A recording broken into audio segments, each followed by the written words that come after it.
Welcome everyone to the live webinar for Fish Waste for Profit 100% Fish Conference.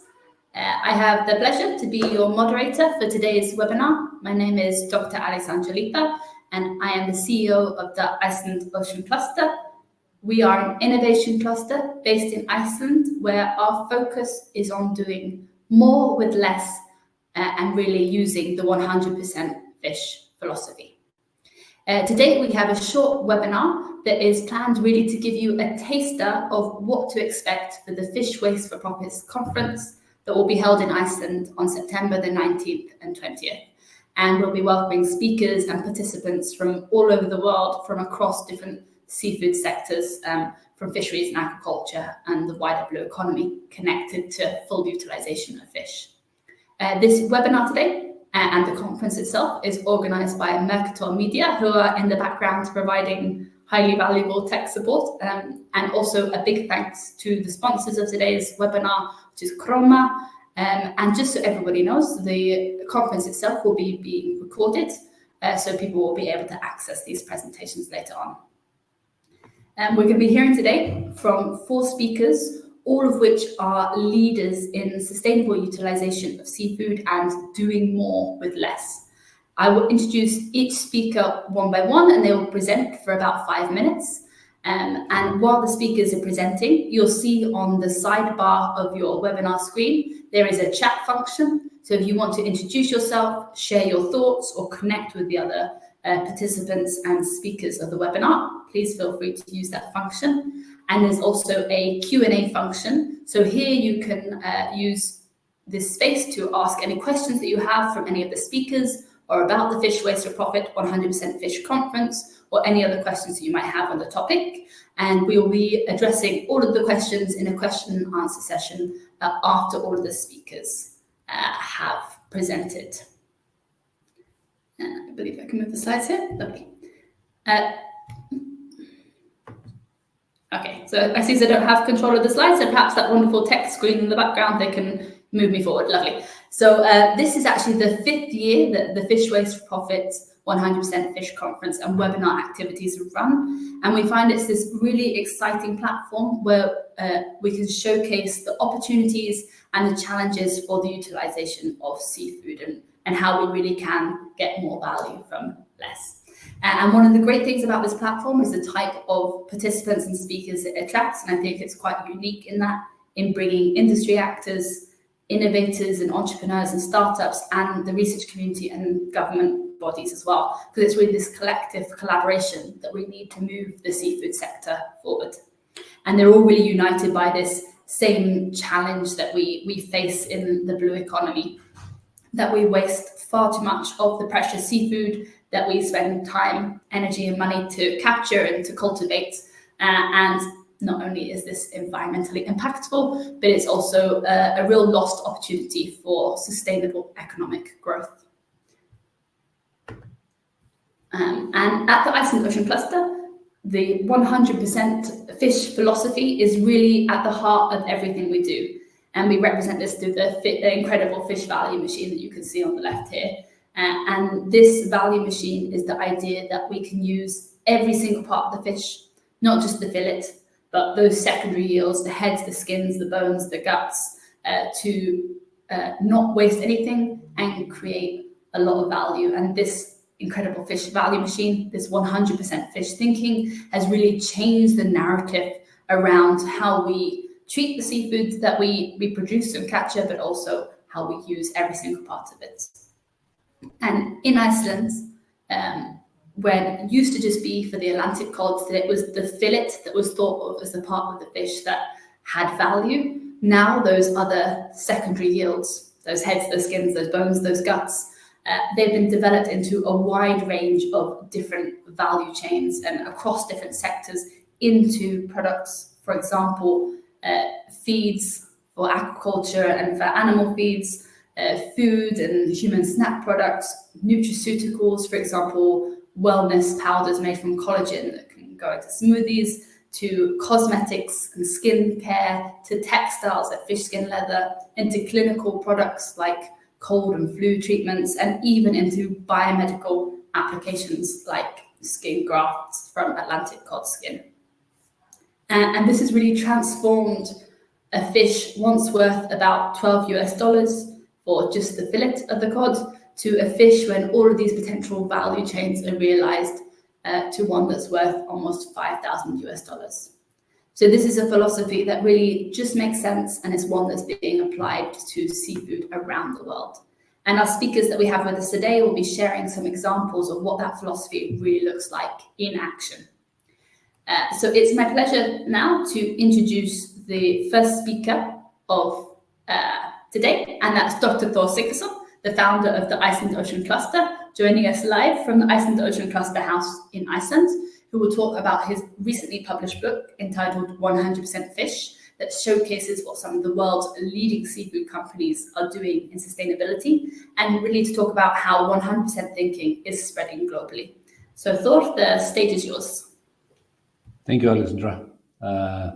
First and foremost, thank you to the team at the Fish Waste for Profit organizing this seminar and for organizing our conference, which has been a big part of the success of the 100% movement, for sure. What I wanted to emphasize when I was writing this current book, 100% Fish, is basically that what I feel a little bit about the seafood industry is that there are so many heroes, there are so many people doing amazing things. And of course, now we have good examples with us from Europe and the US that we will talk about a little bit later. But we tend not to talk about it. We're kind of like in a shadow with everything that we're doing.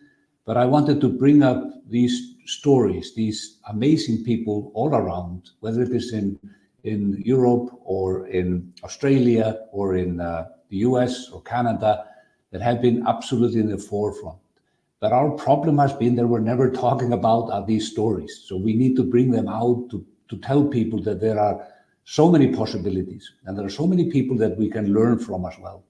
And I just wanted to, I hope some of you will see it. I just wanted to tell you also, because it's so important to let people know that we're actually on it right now, that things are happening right now. And just in the case that I have here is from the cluster in Maine, a new product that's, I think is amazing, hand cream made from lobster, from the lobster shells. The chitin of the lobster is used for hand cream. My friend David will be showing you this amazing leather from the lake whitefish, which I think is such an example of what we can do. And my friend Sarah Eriksson in Alaska with her cod skin made into dog feed. Just few of the examples that we have. And I think what we need to do together is to tell these stories and tell how we can make real value from products that have and are still lying in dumpsters all around the world. And I think that's why our movement is so important, and that's why it's so important. I'm so glad to see both Petra and Ben and David stand up and talk about what they're doing and how we can together make a huge difference. I'm extremely pleased as well that tonight, actually, on PBS in the US, at the docuseries Hope in the Water, there will be a special section on the Iceland story about 100% fish. So we get 15 minutes in this episode to tell our story. I hope it's not the 15 minutes of fame, but we don't really know. We are hoping at least that our message gets across quite clearly. We're showing there how we can take not only cod, but all kinds of fish species and create more value from it. And if we inspire the industry, if we inspire researchers and universities to look at this sector, which has been in their dark in the past in so many sectors, if they see the opportunities to bring their skills, collaborate with fisheries, we can do so much more. We in Iceland have actually also been successful with this model, connecting amazing researchers at MATIS, our research institutes, and then the universities, at the University of Iceland, for instance, over to the industry that has been really open to this collaboration. So this has created this dynamism that we have now, and we need and want to export that model. And that's basically what we're doing right now. And the conference is a big part of that. So I hope I'll see as many of you as possible here at the conference this fall and leave that as the end note. Thank you. Lovely. Thank you so much, Thor. I have to say we've all been very excited to see this episode of Hope in the Water. Next up, we're hearing from David Nastya, who's the Executive Director of the Great Lakes St. Lawrence Governors and Premiers, joining us from Chicago. And he and his team have been leading amazing work on 100% Great Lakes fish. So David, the floor is yours. Thank you, Alexandra, and thank you, Thor, for that introduction. Your remarks remind me of one of my former bosses, the governor of Michigan, who kept saying, we're doing great work, but we need to be more loud. We need to be louder and speak more loudly. So I think this is a good opportunity to do that, and really looking forward to the conversation that we'll be having in a few weeks at the conference. I'm David Nafsker, Executive Director for the Great Lakes St. Lawrence Governors and Premiers. Our organization unites the governors from the 8 U.S. states that border the Great Lakes, as well as the Canadian premiers from Ontario to Quebec. We coordinate a portfolio of work focused on sustainable economic development and environmental protection. What brought us to working on 100% fish?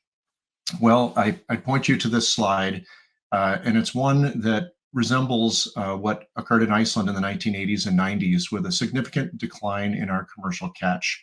While the overall trend line for all species caught is not as dramatic, I'd point your attention in particular to the green bar graph, and that illustrates the lake whitefish.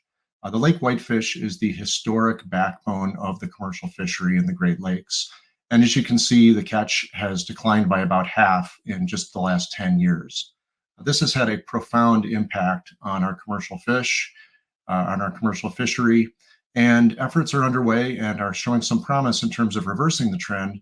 But regardless, revenues are down for many of our fishers, and there's a desperate need to try to support them in different ways rather than just trying to increase the catch. So one of the ways that we've been doing that is by leading this 100% commercial fish partnership.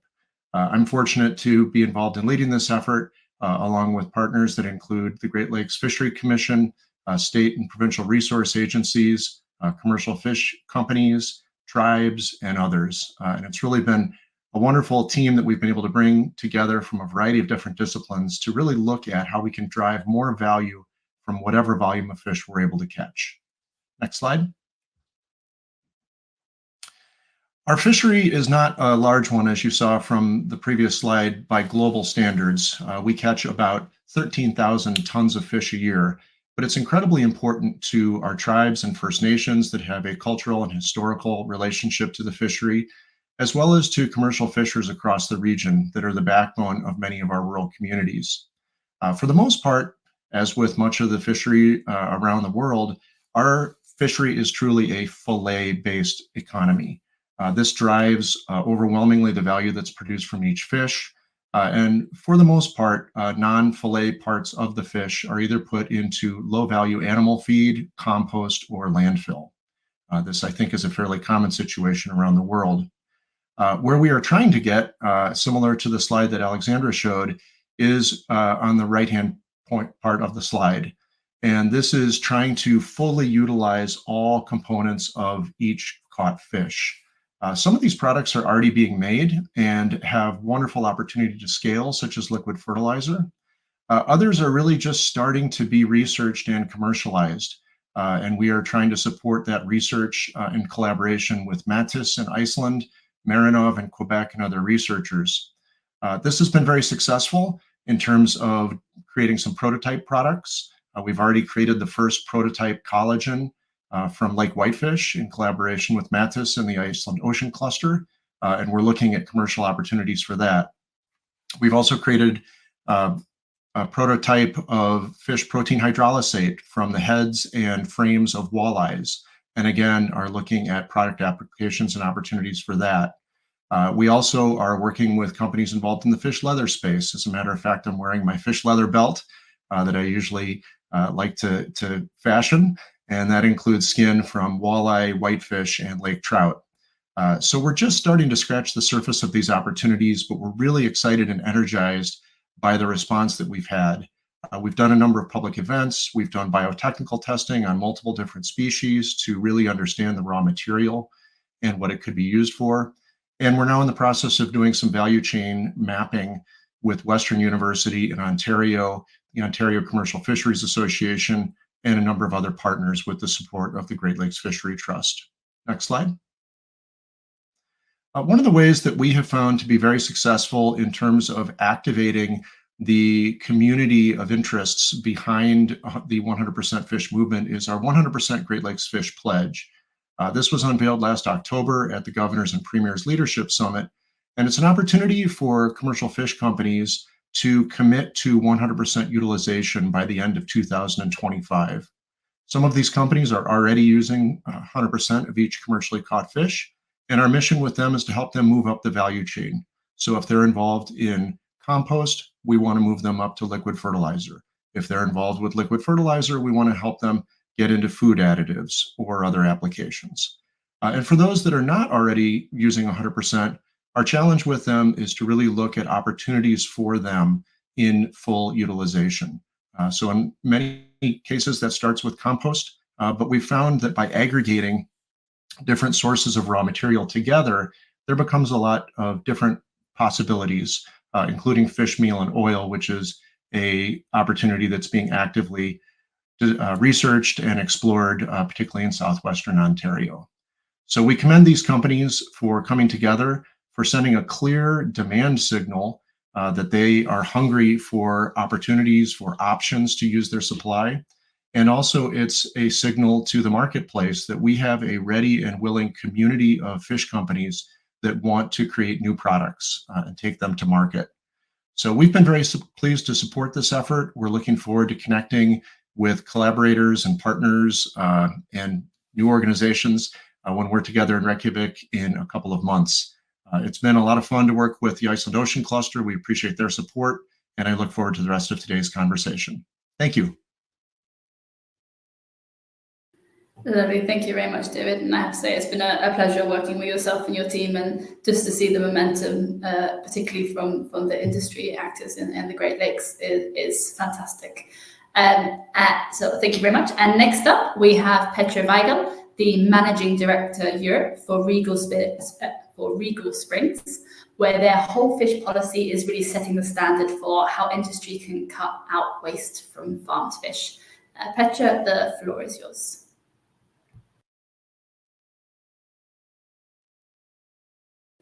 Oh, you're still muted, Petra, just so you know. Okay, unmuting helps. I should be trained better after all the Teams conferences we are doing on a daily basis. Hi, everyone.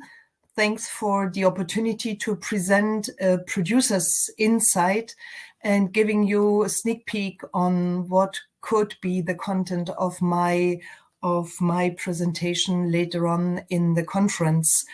So the next slide, please. So Regal Springs has been a pioneer in sustainable aquaculture for more than 35 years.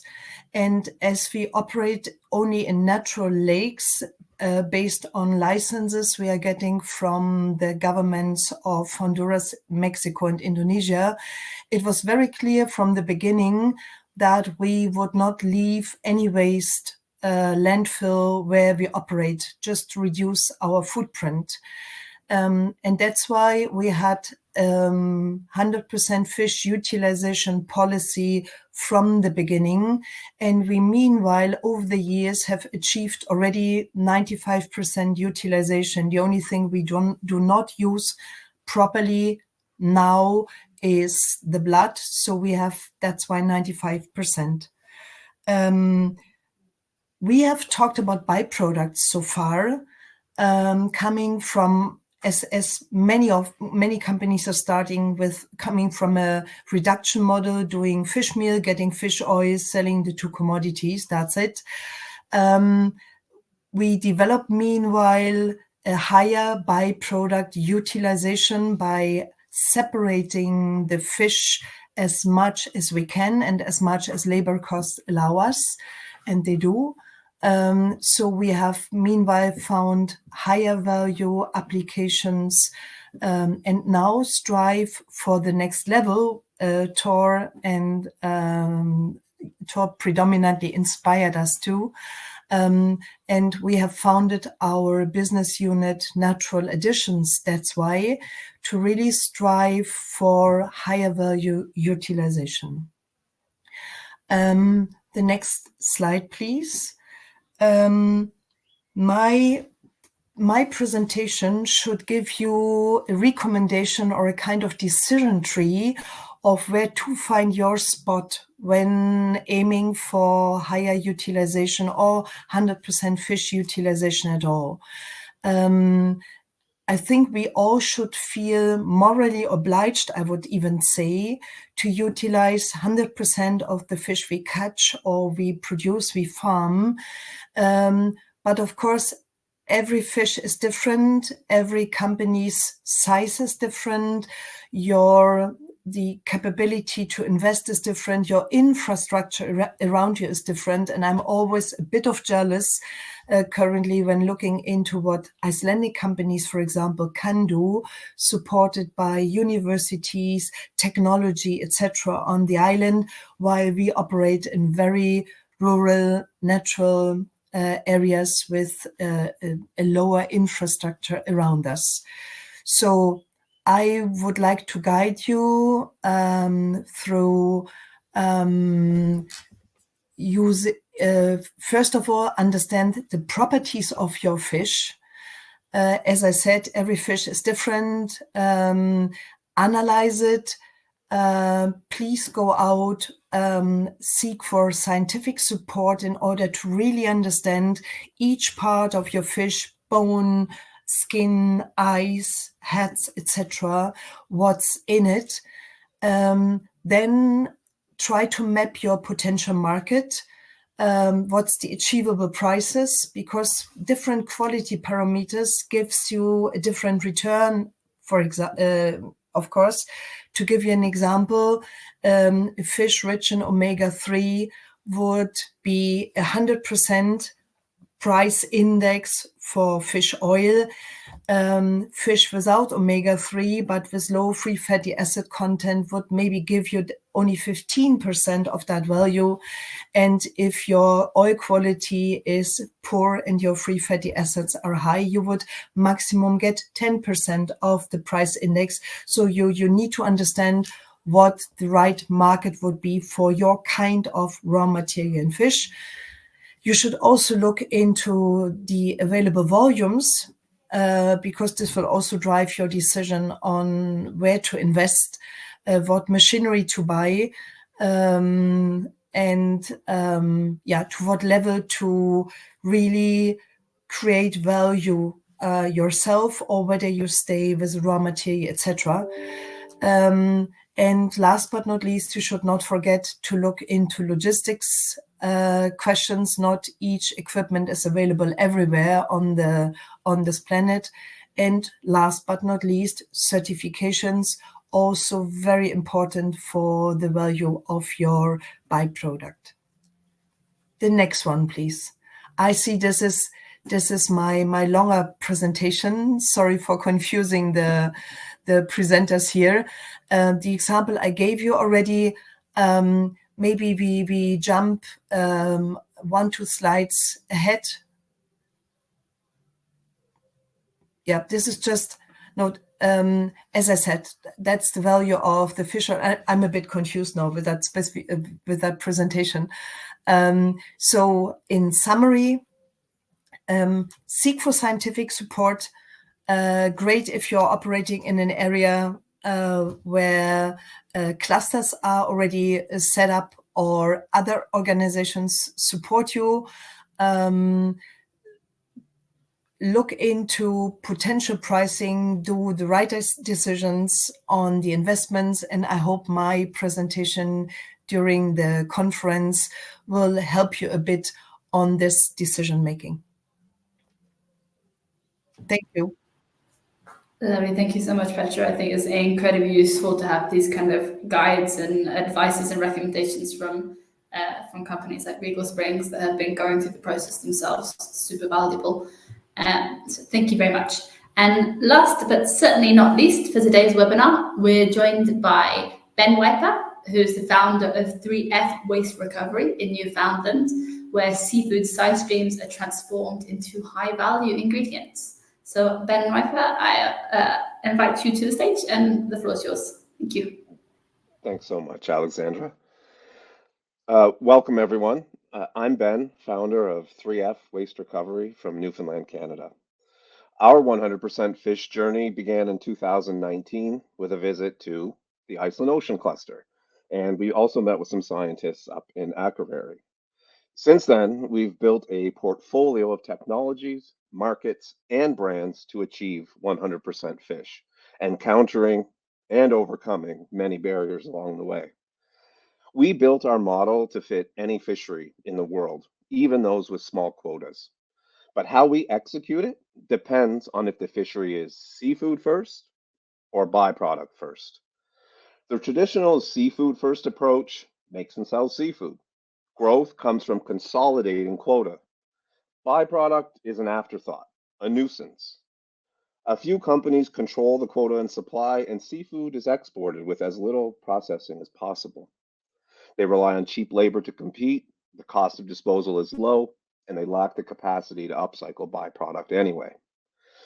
A byproduct first fishery, by contrast, has the secure and sufficient supply that investors require.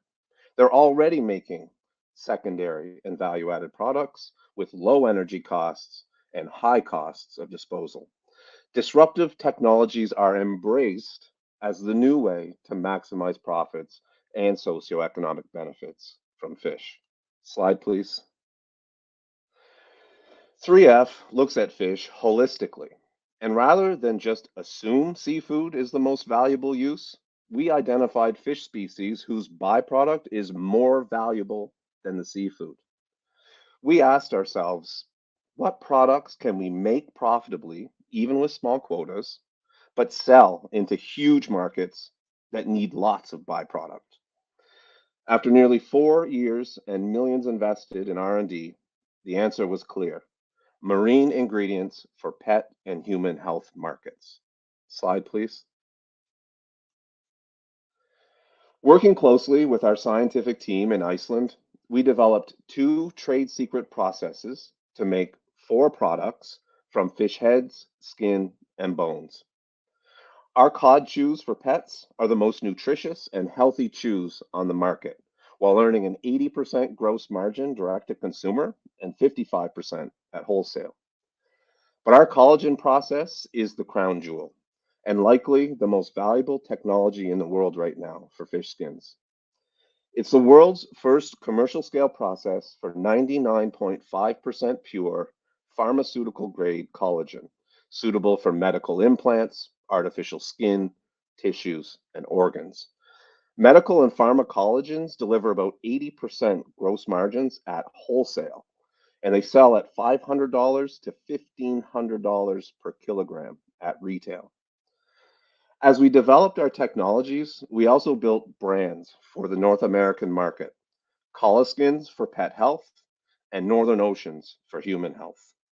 These add value, lower risk, and make licensing our technologies more attractive to fish processors. Slide, please. What we offer processors is a plug and play solution to achieve 100% fish. They already have the supply, capacity, labor, and seafood markets. So we bring the technologies, brands, and markets to upcycle and sell the byproduct and profit from the whole fish. Our team of experts works with processors to design the plant, select the equipment, train the workforce to make pets, pet treats, and marine ingredients. In exchange, we get a licensing fee for our technology, and our markets get rights to buy the products that they make. It seems like a no-brainer, doesn't it? However, some companies stuck in a seafood-first approach view 3F as an existential threat. Our model makes the seafood one of the least profitable uses for the fish, diminishing the power of big quotas and giving it to those with the best technologies and markets. Slide, please. When we look at the Atlantic cod, the numbers speak for themselves. A seafood first company with 1% of the world quota sells about $15 million of seafood, but they pay to dispose of more than half of the fish. A byproduct first company, though, using the 3F approach, gets its share of an extra $50 million from the exact same amount of fish at profit margins 3 to 5 times higher than the seafood. To find out more about how we can put our model to work in your fishery, contact me by phone or email anytime. And don't miss our full presentation and some great networking at the Fish Waste for Profit Conference this September. Thank you. Lovely, Ben. Thank you. It's a great message there as well, and great to see the numbers behind that thinking as well. So thank you to all the speakers that joined us today. I can see many of you have been using the chat function, which is wonderful. I see there's actually a lot of people online, which is great. And just to remind everyone, there's a question and answer box and function on the right-hand side. If you have any questions for the speakers, there are a few in here already, which I will start to go through. And actually, maybe I can hop into those already. I have some questions myself as well as we're going through. Hopefully Petra is still there in the background, and I will maybe take the questions in order of how they are asked. There are some very good questions coming in, I'll say. So from Jason Holland, question here, a couple of them, but I think I'll probably address this to everyone to start with, but perhaps Petra first.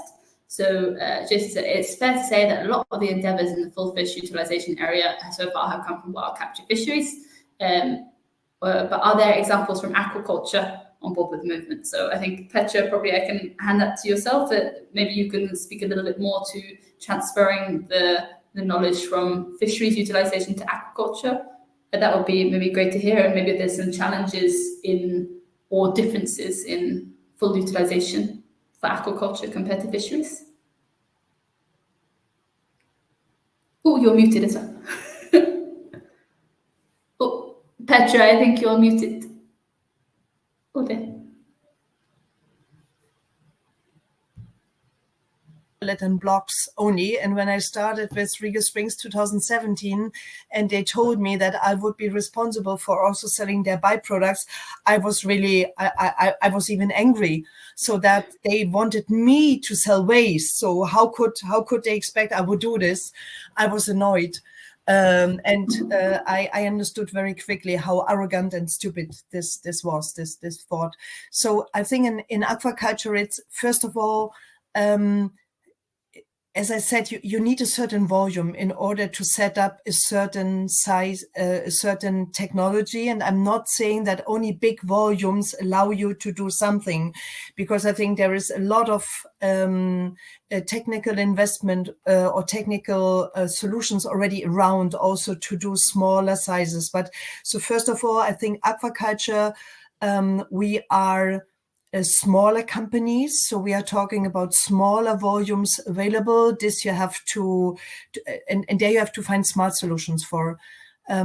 Second, many of aquaculture companies are operating, as I said, in very natural environment, not the best infrastructure around you. So for example, in Indonesia, when we started, and there's another question, what obstacles we had, for BRC certification, we had to fly in auditors from China because there was no one set up, ASC or whoever, in where we operate.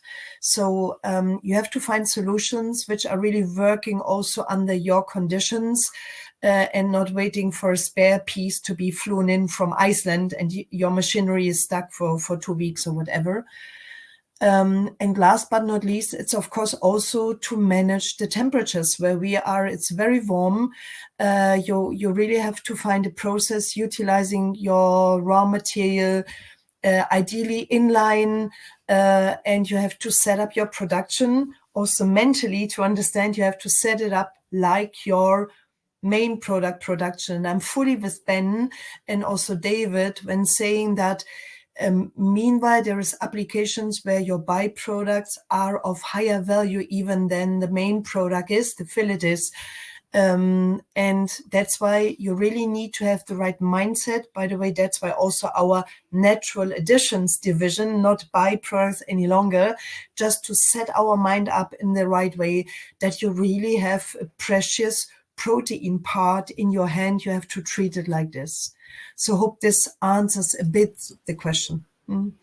I think that's a great answer, Petra, and I think the words we use here are always so important as well in how we put value to things. And maybe just to add a little bit from the Iceland perspective around aquaculture and full utilization, not only is there increasing value being produced from the farmed salmon, which for us is a big industry here increasingly, so the salmon itself and all those co-products and those secondary yields, but actually even there's a lot of work at the other end of the supply chain and the sludge and the waste from those fish farms, and thinking, okay, really, there's value here too. What can we do with this? So that 100% fish is capturing all aspects of the fisheries and aquaculture. And I know, Thor, you've been thinking about fish nets and these other non-biological materials as well. And what can we do with these? So the possibilities are endless. There's loads of questions coming in now. We've got one for David here, also from Jason, because we mentioned from the Iceland model this kind of value creation around the dollar marks for cod. Have you any estimates of what value can be added to Great Lakes fisheries? Well, thank you to Alexandra and her colleagues at the Iceland Ocean Cluster. We have estimated that we could double or triple the return on each commercially caught fish in the near term. And that's by taking advantage of products that are already on global markets, and it's a matter of commercializing them here in the Great Lakes. Of course, we'd aspire to the kind of success that's happened with the Icelandic cod fishery. We're very pleased that Kerecis recently opened its first North American office in the Great Lakes region. So if there's an opportunity to source Great Lakes fish skins for medical bandages or other medical applications, of course, that could create a very high price premium and drive that per fish value much higher than the double or triple. That's super exciting, and thank you, David. And Ben, I see, do you want to maybe add to the previous comment? Sorry, I should have passed it over. In terms of the aquaculture side in Newfoundland as well, is that something that 3F is working with? Yes, we are, especially working with a pharmaceutical grade collagen. The properties, to Petra's point, of the fish skins matter tremendously to your yields, your quality, and things like that. And you're just not going to get that consistency out of a wild caught fishery. And so as pharmaceutical players, cosmetic players all get in on the game, they're going to start wanting to have a fish grown to spec. And that is where the future is. And I just got to throw this in there. You can mark my words that within the next 10 years, we will see a cosmetic or pharmaceutical company acquire a fish processing company. I think that's a very good prediction, and it's exciting times because the diversity of what is blue economy is really expanding. We've got another question here for David from Sarah Eriksson, who you saw Thor quickly show us one of her lovely products from Alaskans, awesome Alaskan company. So Sarah asked, the companies that signed on for the 100% fish pledge, are there any fish processing plants, and did you offer them any incentives to sign on? And what really kind of got this momentum going, encouraged all these companies, processing plants to get on board so quickly? And what incentives could interest these large processors to invest in equipment and technologies to really create this value? Thanks, Sarah. So there's a number of different aspects to your question. I'll try to address them as best I can. Our fishery is really disaggregated. So for the total catch, we're talking about dozens and dozens of relatively smaller fish companies, most of whom operate their own small-scale fish processing plants somewhere near the water's edge. So one of our challenges is, unlike the fishery in Alaska or Iceland, trying to aggregate these relatively small stocks of raw material together for those products that require a certain volume to be profitable. Fish meal and oil is an example. But we look at products like pet treats as a great opportunity because with relatively small scale investment and relatively small supply, an attractive product can be made and put into local markets, saving resources and transport costs, etc.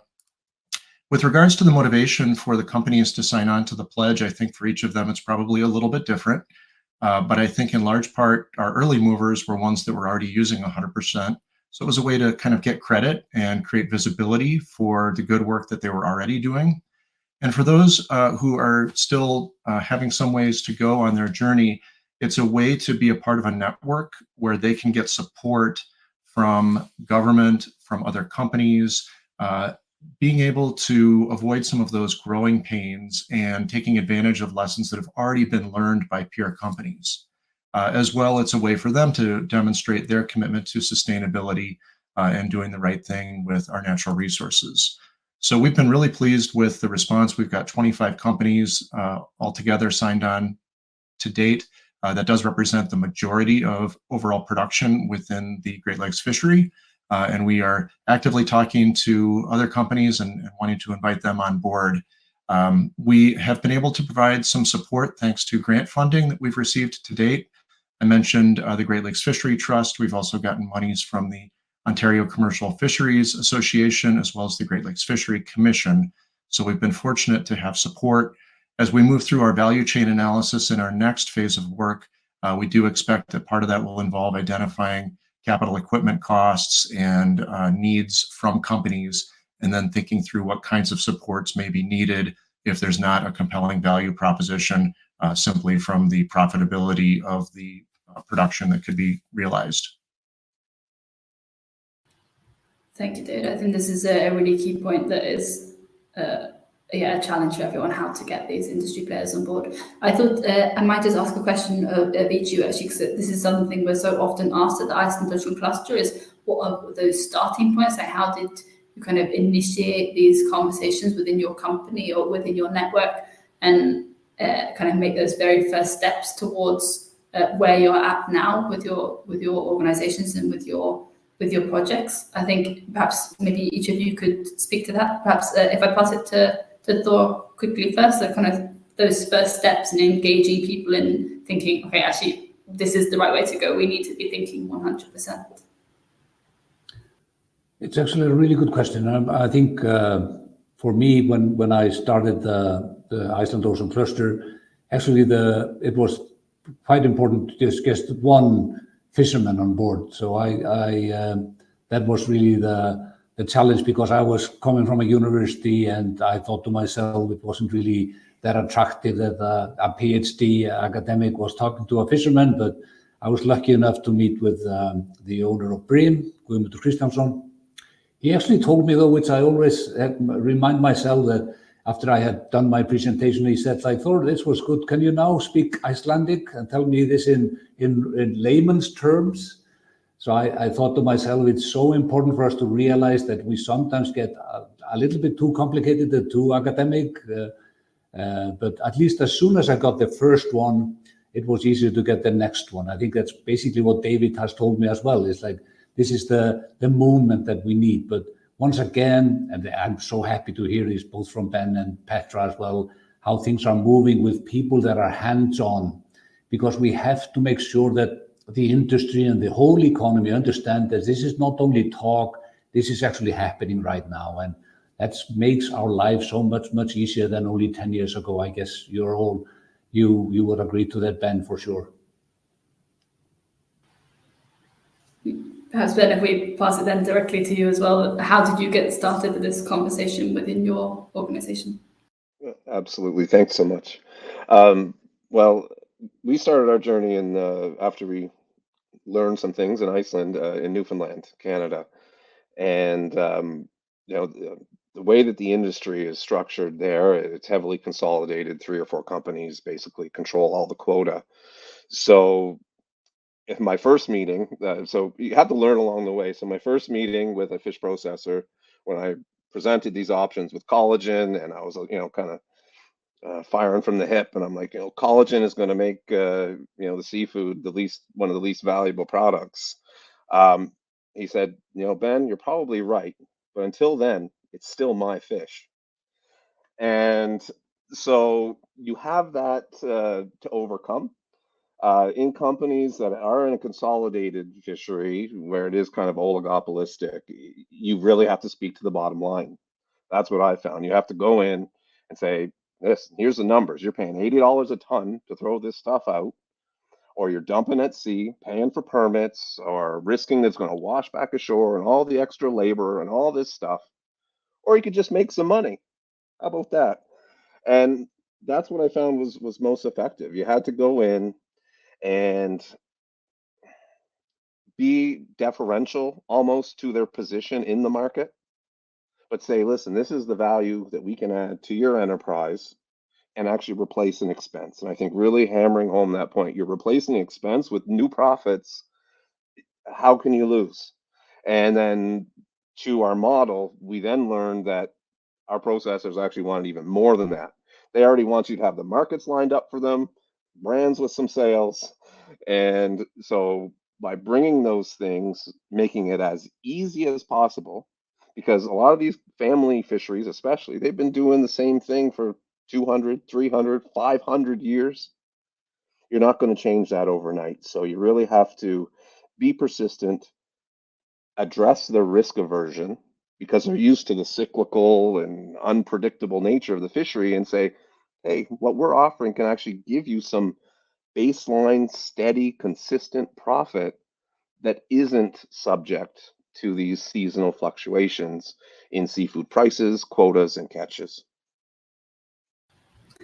I think that's a really good point. And actually, Petra, I'm glad you put your hand up. So I was about to pass to you because I think it's interesting then to hear it from the other side, from the fish producer and the industry side. So please go ahead. I fully agree with Ben, although I would say it. So first of all, there is definitely it's easy to calculate that you get more profit the more value you create from the fish byproducts, and reduction, meaning fish meal and fish oil, depending on your fish, could be the lowest. So we, with our tilapia not being rich in omega-3, so our fish oil is an alternative to vegetable oil rather than being sold at the highest level, price level, plain omega-3 oils could generate. So that's not the highest value for us. And also separating our fish is, and using our protein in a different way, some parts of the fish for human consumption, etc., is also leading to a very low protein content in our fish meal. So also not very interesting, although we sell it and it's all better than not doing it. But we have calculated on our own that we nearly double the value by hiring people, separating the byproducts and selling them differently. And again, Riga Springs, although using nearly 100%, we are still more at raw material level. And that's why that's the part, Ben, where I would tend to disagree. So I'm always happy to have a mix of byproducts, commodities I could sell, because in the end, it's a commodity market. 1 year, fish skins are up. The other year, the price is down, and it's the opposite with fish oil. So 2 years now with a poor fishery in Peru, we had a high price level even for our oil, for our fish meal. Now it's going down, but in the mix, portfolio mix, the raw materials overall, I agree there is no seasonality, and it is a significant income. And you could imagine we are producing 50,000 metric tons overall, the farming operations we own, and this is the amount we sell as one single player. That's really interesting to hear, Petra. I think it's depending on the perspective. It's what suits the best and what's the best business model. It can be variable. And Petra, maybe you could quickly speak to where that conversation happened internally, or what kind of triggered those first conversations within Regal Springs that has led to this a whole new program that you're leading.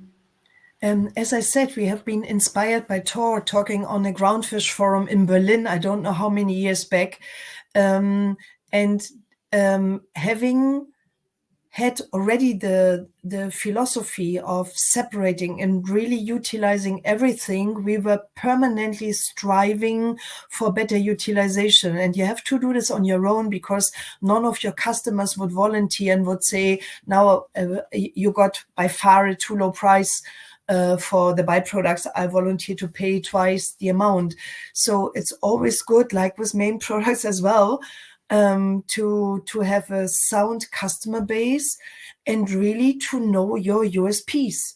So knowing that fish oil from tilapia is not interesting, fish skins are. So, and knowing that if fish not tasting like fish gives you maybe more applications in gelatin and collagen than smelly fish with a strong fish smell. And so, and now we strive for knowing more about our carcasses, our bones, finding better utilizations for the fish heads, etc. There must be more in than what we are currently doing. And although I'm running a sales organization by education, I'm a fish technologist, and hopefully you hear it also when talking about it, and you have to stop me. I now finally found my full value in Riga Springs. So I'm so curious, I'm so inspired by what Karisic, what's the right pronunciation, has done in Iceland. It's unbelievable what you can do from fish skins. And we really need, as everybody said before, to talk more loud about it, what's really in for fish. And by the way, this all what we are doing on the byproducts also, we should not forget, makes our fish or keeps it affordable as a main product, as a fillet for consumption, because it is adding profit to the companies. And that's why, yeah, more to come. I think super important points, especially around knowing your USP, and this is not going to stop the importance of fish as a food as well, for sure. David, if I quickly pass it to you to ask how those conversations got started in Great Lakes, and then there's a couple more questions in the Q&A box just before the end. I think one of the most important things that we did early on was spending time talking to commercial fishers and visiting their processing facilities, really understanding how the material is received by them, the processing that it goes through. We discovered that almost all the fish were being scaled and sometimes skinned, but many of the fish are being sold skin on. A real aversion to changing existing processing techniques. So those 100% fish strategies that could take advantage of existing processing were viewed as the lowest hanging fruit. Also, in the course of those visits, we really discovered that motivation was very diverse in terms of pursuing 100% fish. For some, it was a clear dollars and cents proposition. If you can replace my landfill cost with a lower cost for transportation and disposal, I'm open to that. If there's a way I can yield a penny or two or 5 or 10 per pound, I'll be interested in that. Others were very much oriented more around trying to be more sustainable, and that was a motivator for them. And in one instance, very interestingly, it's a fish processor that has significant acreage where there were water quality concerns in the local watershed, and they wanted to develop a fish-based alternative that could be used for fertilizer to replace petrochemical-based fertilizers that were causing water quality impairments. So really understanding those motivations orients what we're trying to do and how we're doing it very differently. And I think that diversity is a strength, but it also represents a challenge in terms of getting people on board with this kind of common movement. But very clearly, one size will not fit all for our fishery, and I would argue most other fisheries around the world. So it's really important to be flexible in how we pursue all of this. Yeah, I think that's a great point, David. And I think across the board, the importance of dialogue. I think everyone's mentioned it in having that dialogue with the industry, with the market, with the product developers. I think it's shows that trust building as well, and that work that's gone on behind the scenes to build up for all of your organizations. I'm just going to hop into the questions here, and just to your comment earlier, Ben, about who will be running the seafood companies of the future. Someone said in Europe, some very large pharma companies own seafood companies. So there you go. The future is now. And to you, Ben, also someone in the Rakesh in the questions asks, could you advise on startups in India where they've got a large volume of fisheries byproducts and waste, what kind of products could they think about and what kind of investment might be needed? I think perhaps a few people might address that, but Ben, is directed at you first.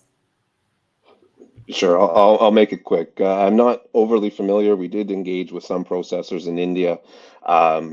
Just in general, warm water fish species are not going to yield as high quality and as much collagen. So what we were focusing on when we were working with the processor in India was more on the oils because of the species of fish. I believe there's a fair bit more pelagic species that are landed. So again, to Petra's 6 steps there, you really have to look at, what raw materials are you going to be working with, what can you make from them, because the collagen, to what I just said, the collagen you're going to get out of those fish is not going to be able to compete in a lot of applications that say an Icelandic or a Newfoundland collagen from cod is going to be able to produce. So that's probably where one spot I would work as if you're kind of looking at the top of the value chain. But for small pelagics, you don't need to look much further than some of the leading pet treat brands that are out there. Simply air drying them, freeze drying them, cutting them into pieces. We do a pet treat product out of capelin and herring called heads and tails. So it's just the head of the fish and the tail of the fish, and it's in a bag, and that we dry it, and that's about it. And then the body gets used for some other, for feeding people. So I think that's kind of the short answer. Maybe perhaps Petra may have something to add too. Yeah, but anyone else, Petra? I Sorry, think it is. No pressure. Honestly not. No, it's really, it all starts with your product and the volumes you're producing. And even if your production is too small in the beginning, or you don't find an island solution for your size, then there might be other rendering factories around, or you invest together, you create joint ventures. There is so many opportunities. And I think even in countries like India was mentioned, or like us, Indonesia, this is all really nations who strive for further value adding, where they are for their production to have higher value income. There is the universities starting to it's all about education, developing technologies, etc. And I think, as somebody said it before, I think, Tor, the time is really now. And fish is so ubiquitous, so you have it everywhere. It's really worth looking into this. At least you should find somebody doing fish meal and fish oil out of your byproducts, and we are talking byproducts. So, and it's all starting there. I think that's the most sophisticated technology available in small and large size everywhere. This is the minimum you should do, and not return it into the sea or whatever, or landfill it in aquaculture.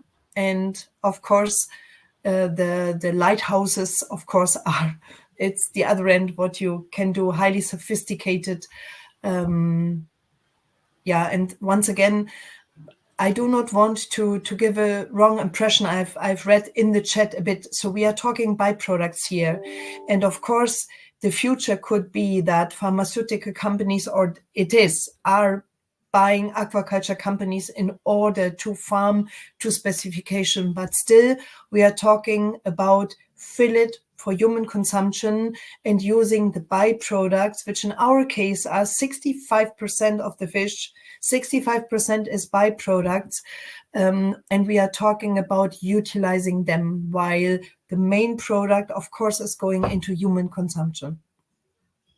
Yeah, thank you. Really good point to clarify that, Petra. And I think maybe to add from the Iceland Ocean cluster side, because we're often approached by different countries or locations, and they're saying, how do I know what to do with the fish waste, the byproducts, those cut-offs and secondary yields that we have? And I think we often start the conversation with, as Ben and Petra, and David, you both touched on, like, how much of this byproducts or cutoffs do you have?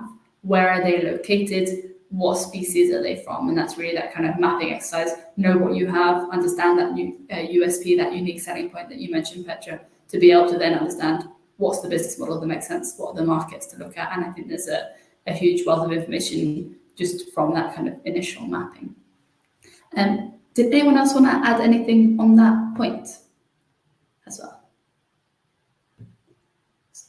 Otherwise, I've just realised, we're at time. So maybe Terry and the tech team in the back, could you just share that last slide? Because I wanted to remind everyone that this, of course, was a bit of a taster for the Fish Waste for Profit conference. For the full-scale conference that will be both joined by the lovely speakers here, as well as participants and speakers from around the world, really looking at doing more with less. And there's still time to register. So this is the information on the page here for the Fish Waste for Profit 100% Fish Conference in 2024 here in Iceland. If you have any questions about this, I think the contact details are on the page, and we really look forward to seeing some of you there. I think we've got a moment for, well, partly just to say thank you to all the speakers, but if there's any last closing remarks that anyone would like to offer, the floor is now yours.